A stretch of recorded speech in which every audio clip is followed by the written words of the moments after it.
Zap Titan Smash is ridiculously broken at Town Hall 15. You can swag your Warden ability, you can mess up your lightning spells and your earthquakes. It does not matter. You are still going to overkill the base.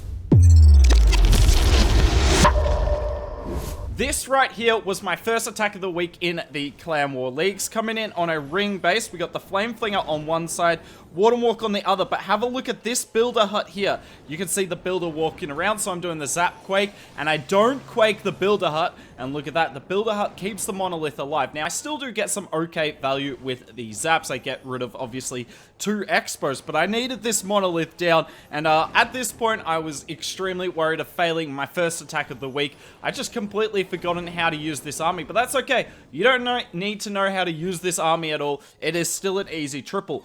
So yeah, Flame Flinger is going to get awesome value on the flank here, and then we're just going to send everything straight through, and hopefully it goes into the core of the base.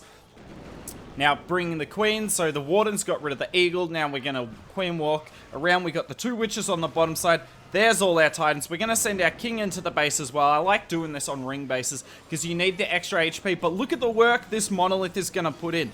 This Monolith should completely ruin this attack. It's on the flank. I can't reach it with any of my troops. But that doesn't matter when it comes to Zap Titans. Now, look at me. I have to use the freeze spell there. You've only got 1 freeze spell with this army. You can't afford to have to use it this early in the attack, but doesn't really matter in the end. Witch just get wrecked on the bottom side.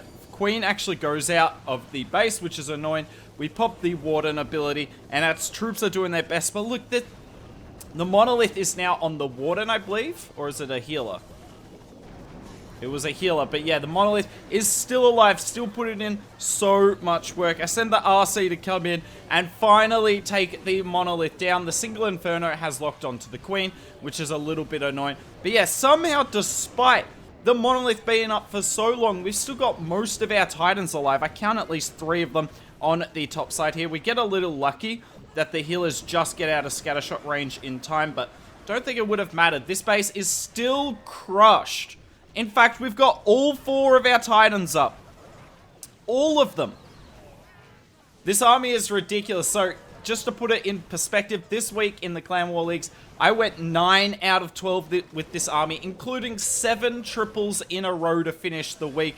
Had a few fails at the start after this hit, but then just finished strong because this army is just ridiculous. Coming in on a box base here, and I'm not going to pretend this is the best box base you've ever seen. Obviously, look at the zap value in the core of the base. That's just what you're looking for. No builder huts nearby as well, so I don't have to worry about the Monolith being repaired. So we do nail the lightning spell and the quake spell. This time, you'll notice I activated the Town Hall with the quake spell. We have to do that for our Flame Flinger. Now, this base probably looks really easy from here, but I'm going to make it as difficult as possible. I swag my Warden ability. Not in the sense that I don't use it, in the sense that it's kind of wasted. Warden goes chasing. Now, I thought a Rage spell would be enough here. I thought the Rage spell would be enough, but look. The Queen shoots as she dies. I thought that was a little bit unlucky, honestly, but yeah. Warden ability already used. And at this point, I'm like, surely there's no way I can save this, right? So we pull it all up. Now, we're trying to set a good funnel. I try and always use 1 Titan with the King and the Witches on the flank, just so that the Witches get more value. Some of the time, the King isn't enough of a tank for both of them. And then 3 Titans in the core. 3 Titans is plenty if you've got your Warden ability. But look at this. My Queen has all the healers. She's taken every single one of them. And look at my 3 Titans in the core. They're going to lose health so quickly. I use a Rage spell on them here because I just need them to do as much damage before they all get taken down. But suddenly we've only got 1 Titan in the core. The one on the outside's still alive, but there's a single Inferno on her. We use the RC on the top side. I can afford to use the RC really early because I'm not worried about the Town Hall not going down. The Flame Flinger is definitely going to get that down. If I was worried about the Town Hall not going down, as I think you'll see in a later attack, I will hang on to my Royal Champion because you can't afford to 1-star in the Clan War Leagues. Obviously, if you're in a war with 2 hits, maybe you can afford it, but it's still not great. You'd still rather not 1-star and instead get the 3-star. RC's already used her ability. Now, we have still got the freeze spell. And you're going to see I use that here. I believe I placed my Headhunter. Yeah, here comes in the Headhunter. It's just a little bit too late, unfortunately. but does take most of the Royal Champion down.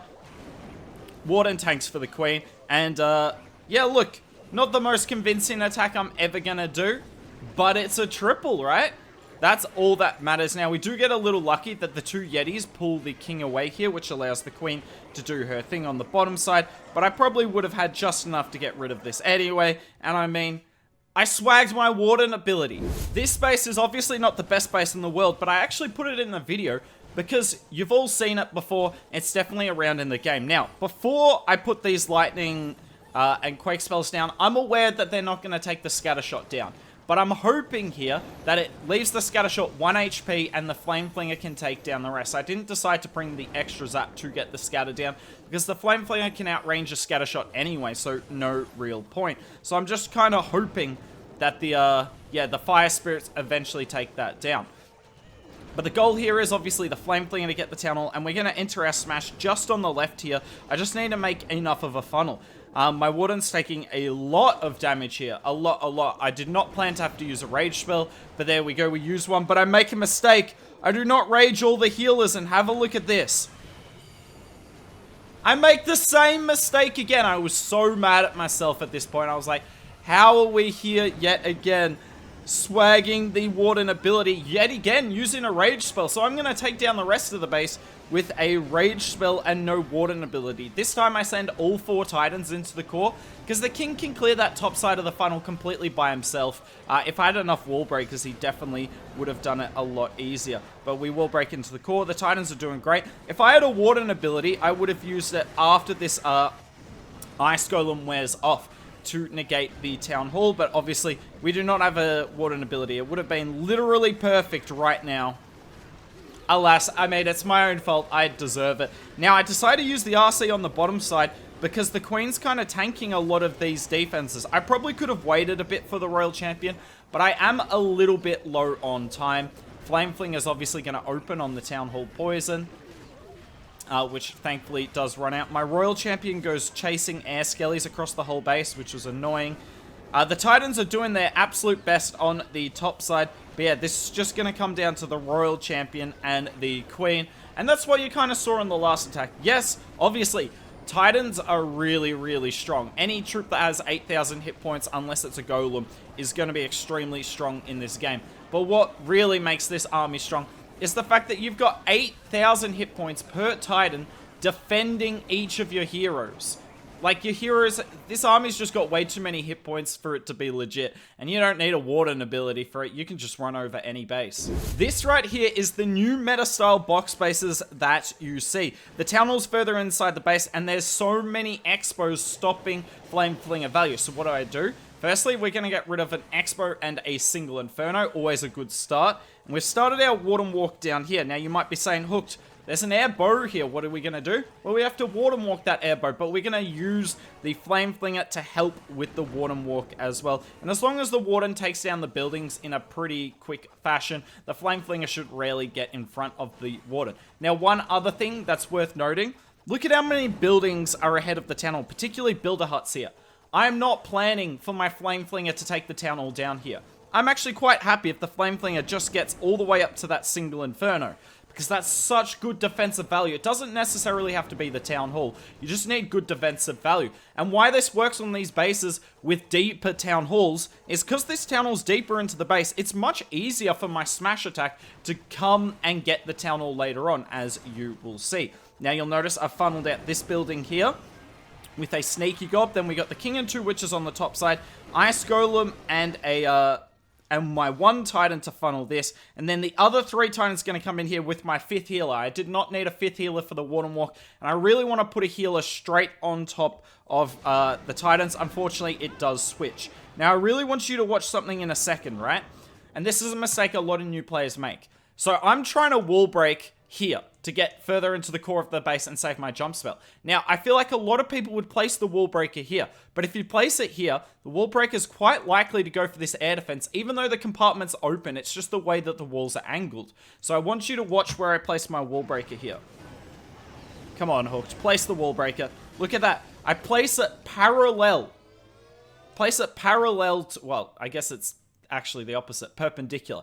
but I place it in a straight line with this wall here, and it gives you the best chance of the wall breaker not targeting that outside wall.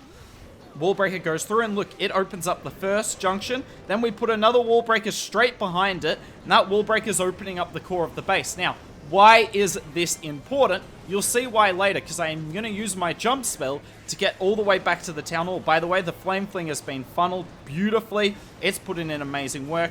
Phoenix with the king is huge in this army. I know some of the best Sap Titan players in the world use the Frosty with the king. I prefer the Frosty with the Warden personally. And look at this. Now, unfortunately, I forgot I still had my Warden ability. For some reason, I thought I'd already used it. So I used my freeze spell there rather than just popping my Warden ability. I genuinely did not know. Now, the Flame Flinger actually locks onto the Town Hall here. There's probably a good chance it would have taken it down.